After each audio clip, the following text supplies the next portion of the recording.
அங்கே வீடியோக்குள்ளே போகலாம். இன்றைக்கி நம்ம வீடியோவில் பார்க்க இருப்பது பாதாம் மில்க்கு. அது எப்படி செய்கிறதுன்னு பார்க்கலாம். இப்போ 1/2 லிட்டர் பால் எடுத்துக்கலாம்.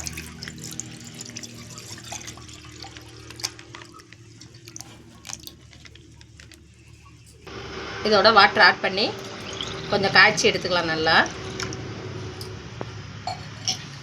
பால் நல்லா இப்போ திக்காக காய்ஞ்சி வந்துடுது. இப்போ இதில் நம்ம பாதாம் பவுடரை மிக்ஸ் பண்ணிக்கலாம்.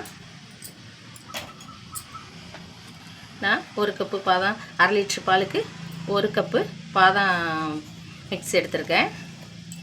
இப்போ அதை நல்லா மிக்ஸ் பண்ணி விட்டுக்கலாம்.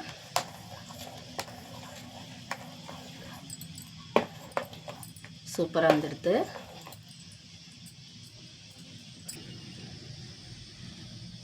டூ மினிட்ஸ் இது நல்லா கொதிக்கட்டும். நல்லா கொதித்த பிறகு இதில் நம்ம சுகர் ஆட் பண்ணிக்கலாம். எடுத்து நான் இப்போ 1/2 கப்பு சுகர் இதில் ஆட் பண்ணுறேன். ஏற்கனவே நல்லா தித்திப்பாக இருக்கும் பாதாம் மிக்ஸு. இப்போ இதையும் நல்லா மிக்ஸ் பண்ணி விட்டுக்கலாம்.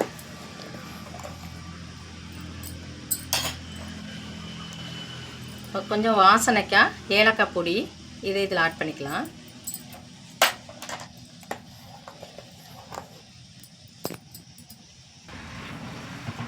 டூ மினிட்ஸு நல்லா கொதித்து வரட்டும்.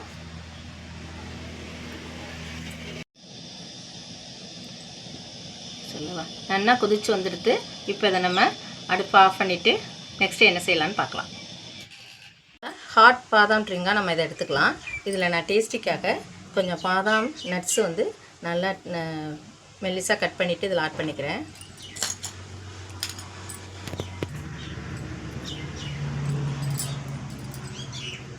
எடுத்துகிட்டு இதில் பாதாம் ட்ரிங்கை ஊற்றி ஃப்ரிட்ஜில் வச்சுட்டு நம்ம கூல் பாதாம் ட்ரிங்காமல் நம்ம இதை 2 in 1 பர்பஸாக பயன்படுத்திக்கலாம்.